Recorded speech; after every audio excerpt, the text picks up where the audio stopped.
Wow guys, this is a huge video. Basically every last detail about the iPhone 14s have leaked, so if you don't want spoilers, don't watch this. If you do want to know every detail about the 14, then keep watching because we're gonna go over all of that today. So if you're excited, drop a like down below. It seriously helps me out, and of course, hit that subscribe button so we can get to 400K by the end of the year. Okay, where do we even start with this? Let's start off with number one, an image of the iPhone 14 box, or at least the label that goes on the box. This was shared on Twitter first by Shrimp Apple Pro, who noted a couple things about this. Number one, it straight up says iPhone 14 Pro, so if you were guessing what Apple was going to call the phone, yeah, I mean iPhone 14 confirmed. But on top of that, more interesting this year is that Apple is returning to a white packaging for the Pros. They were using black over the past few years, which to me felt a bit more premium, but it looks like for whatever reason, white is returning in 2022. Following that, we've got some new information about the camera system on the iPhone 14 Pro specifically, and new details about how Apple is planning to pretty significantly upgrade the ultra-wide camera, which is of course the most fun one that gets you photos like this. Well, according to a new leak from Guomenqi, Apple is taking a massive leap forward for this camera specifically. They're making the pixels bigger, number one, and number two, it means low light performance is going to be a lot better. Because even though the current ultra-wide lens is pretty good, it does still struggle in low light. Like, that is its weakest point. Apple's come a long way from the 11 Pro, but they still have some ways to go. And it sounds like it's just going to be a nuts, like day and night upgrade with huge pixels and performance this year. And apparently it's going to be a big year for pretty much every other aspect of the iPhone 14s as well, according to a new leak from Ukes1122 on Naver. Now, I know this name sounds sketchy and we haven't talked about Ukes a lot here, but they have been right about things in the past. Certainly they've got some things wrong, but everything in this post sounds incredibly realistic, and that's why I'm reporting on it. It's nothing crazy here. It's like pretty solid upgrades that feel reasonable. First off here, storage on all iPhone 14s is said to be starting at 128 gigabytes, which is the exact same as last year, and there were a lot of rumors about the Pros finally going up to 256 gigs starting, but according to this, no, it's just staying at 128, which, listen, is a lot of storage. I think that's definitely enough for most people. It's just like if we're paying more for the Pros this year, it would be nice to get more storage too. Next up, charging on apparently all iPhone 14 models, if you're doing it wired, is getting faster. We're going to be going up from around the 20 to 25 watts we have now up to 30 watts, which isn't an insane improvement, but it definitely gets it a lot closer to where Android has been at. The only catch here is that this is only for wired connections. If you're wirelessly charging your iPhone via MagSafe, like Apple has been heavily advertising, it's still going to be capped at about 15 to 20 watts. It's just not going to be ever as fast as physically plugging your phone in, so we're stuck there yet again. And while we're on the topic of MagSafe, Apple's working on a couple of updates here. Number one, the magnets are getting stronger. And number two, to accompany that, Apple's working on a new version of a MagSafe battery attachment. I mean, we've had this one out for a while, which honestly, in retrospect, is one of the more mid products Apple has ever dropped. I'm hoping this new version will not only be cheaper, but more sturdy and grippy. I don't know, the current version is just like, I wouldn't really trust it for a long period of time to stay attached. Next up, let's talk about the new A16 processor, which this report does confirm will be faster. Oh really, Sam? Does it? It confirms that the A16 with the higher numbers faster than the A15? I didn't know you was so darn smart. Listen, it's not that I'm surprised by. It's actually how Apple is accomplishing that, with not only just genuine improvements to the chip itself, but also with an improved heat management or thermal system on the 14 Pros specifically. I know, just yet another point for the Pros, but as performance goes up, Apple needs a way to dissipate heat, so they've worked on the system itself, which should actually be a pretty big deal. As for battery life, we've got some good news here as well. We heard a while back that it was getting better, and this report confirms that yet again, Apple is improving the battery life. It sounds like on all models. The only catch is that it says it's just by a little bit, so I wouldn't expect hours of additional battery life. It might be up to 15 to 30 minutes better, at least. We don't have the specific details, but that's kind of the vibe I'm getting from the way that this is worded. There's one more detail included in this leak that I just don't know how to contextualize because it has to do with price. So I'm just going to read the direct quote from it, which says, quote, "Prices may be in a completely different direction than expected." What does that mean, dude? Like, this is when translation gets confusing and I'm like, I don't know if like the Korean to English translation is exactly spot on here. So I'm not going to sit here and say to expect the prices to go down. If there's one part of this report that I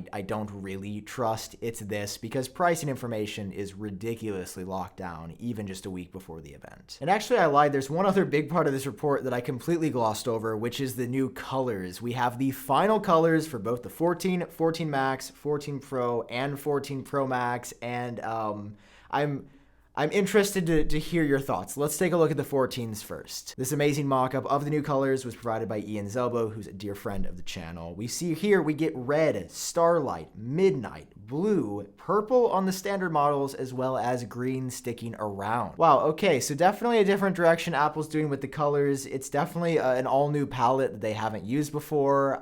It's okay, it's fine. It's really the Pro colors that interest me more. So let's take a look at this right here, which shows that graphite, gold, and silver are staying again, but so is green, the green that we got on the 13, which I'm actually a huge fan of, as well as the new purple. And I really like the way that this looks. I mean, this is just a mock-up, so the final color, again, it could be a different color shift, but like purple is happening, and this is the best confirmation we've gotten yet. 2 new sources just today saying that purple is coming, as well as green coming on both the phones. It's gonna be a really interesting year for iPhone colors. I mean, let me know down below in the comments which one you're gonna get if you're planning on getting one. Oh, okay, a lot of information in today's video. Of course, keep it locked here because I'm gonna be covering everything extensively, so you won't miss anything if you're hanging out with me for the next week. Doesn't that sound fun? A little buddy trip. We get to talk about the iPhone 14. Hey, I'll see you guys in my next video. Thanks for watching. Love you. Bye-bye.